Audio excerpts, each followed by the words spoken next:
That's not clickbait. I actually paid over $1,000 for a 3D printer to someone that I've never met before off of Facebook, and the printer just arrived. And boy, oh boy, does that box look like it's in rough condition. And is that pet hair?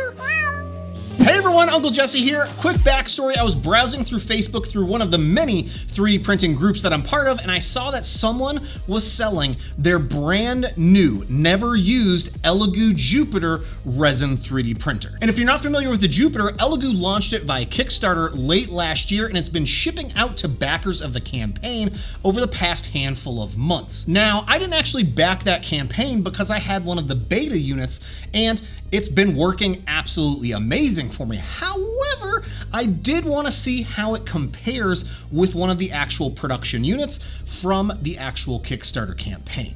And did they make some of the changes that I recommended late last year? We're gonna find out. And before we can get to the unboxing, I did want to mention about my concerns with buying a 3D printer from someone that I have never met before. And I literally mean I've never met them, I've never had a conversation with them before, I'm not familiar with their username or anything like that. So I was a little skeptical about sending someone $1,300 for this 3D printer and about how exactly should I go about doing that? So I reached out to my friends over on Twitter and asked that very question, and overwhelmingly everyone recommended that I should pay via PayPal for that added layer of security. Sending the money for an actual transaction for something via PayPal is gonna allow me to have, again, that little bit of security when it comes to actually receiving the goods that I paid for. So if I sent them the money and they never actually sent me the product, I'd be able to hopefully file a claim and get my money back. Or if they sent me the wrong item,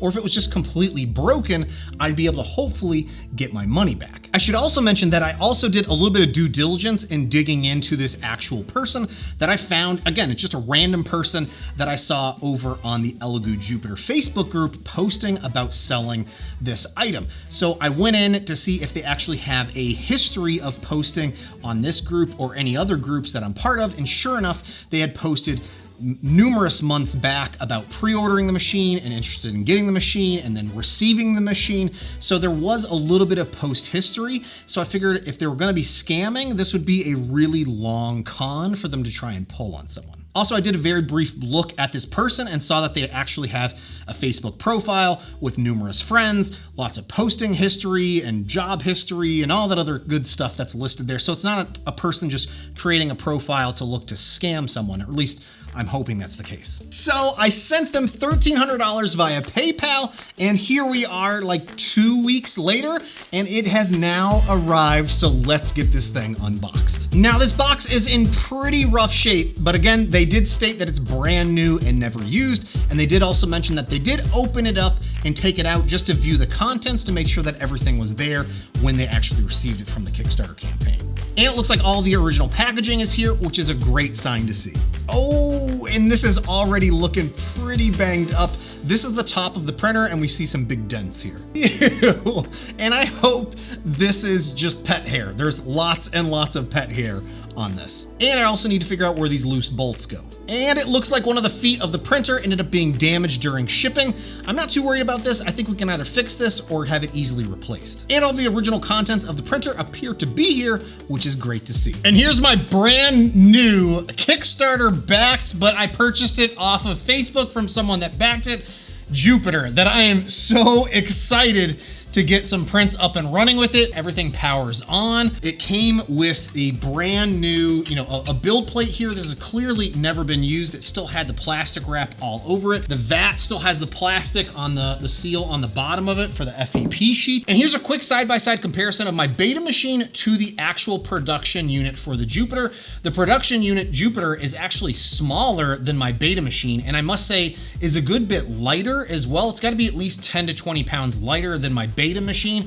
Also, the screen there, as I mentioned in my initial video, is now flat instead of being raised inside of the machine, which is fantastic. They also updated the lighting inside of the unit. As I was mentioning in my initial video, I did not like the yellow lighting, and they went with a cool white light as well on the inside of the machine.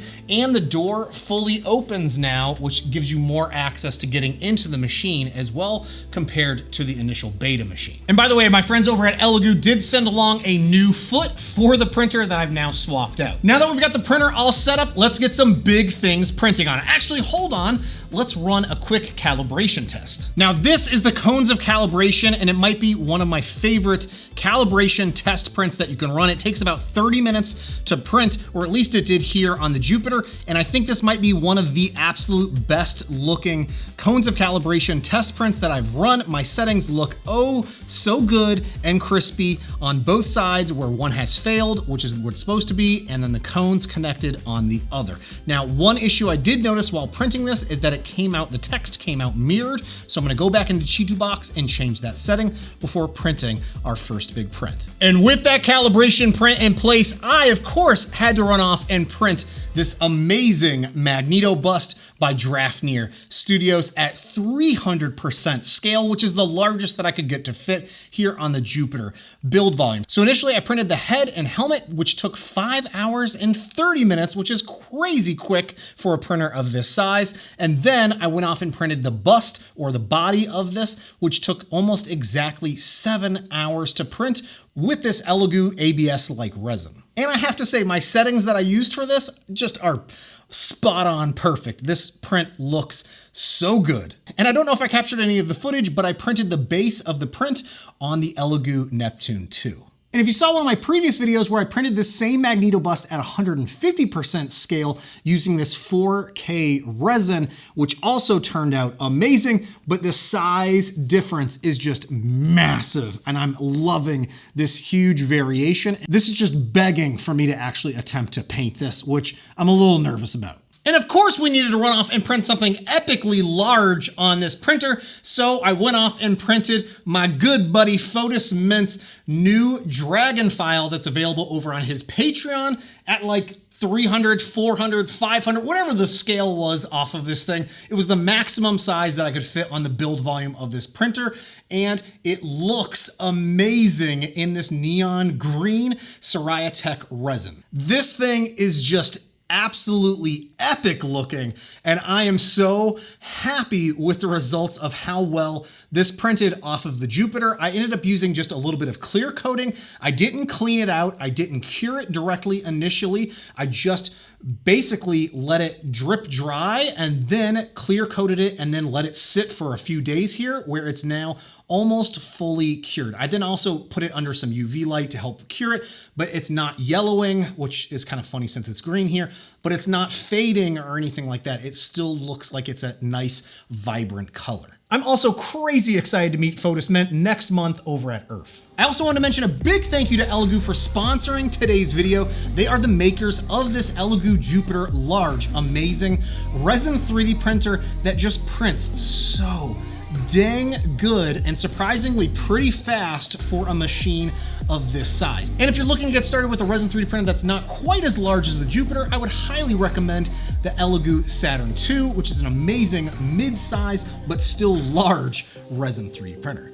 I want to say a big thank you again to Elegoo for sponsoring today's video. And also a big thank you to all my Patreon supporters for your continued support of me making content here on this channel. If you are interested in my resin 3D printer settings, including the settings that I used here for these prints for the Elegoo Jupiter, you can find those over in my Patreon. Now, this was a little bit of a wild one for me just because I wasn't entirely sure of how this was going to turn out. If the machine was going to arrive in proper condition, if it was actually going to print, were they actually going to send me the correct machine or anything at all? And I'm really happy to see that they did. I do have some defects with this from shipping. It looks like that for the most part I've been able to get taken care of. There is the issue with the bolt that I have in the vat still that I'm planning on doing a future project with, which is why I haven't swapped it out just yet, and I still need to look at fixing the door. But other than that, this machine clearly works great. Now, my question for you is, would you ever try something like this yourself? Would you buy something this expensive and this large from a complete stranger that you've never met before and rely on them to actually send it out to you and for it to arrive in working condition? I'm still honestly a little amazed that this went through as well as it did. But thanks again for watching, guys. Hopefully you enjoyed, and if you haven't already, consider subscribing. I will see you all next time. Bye now.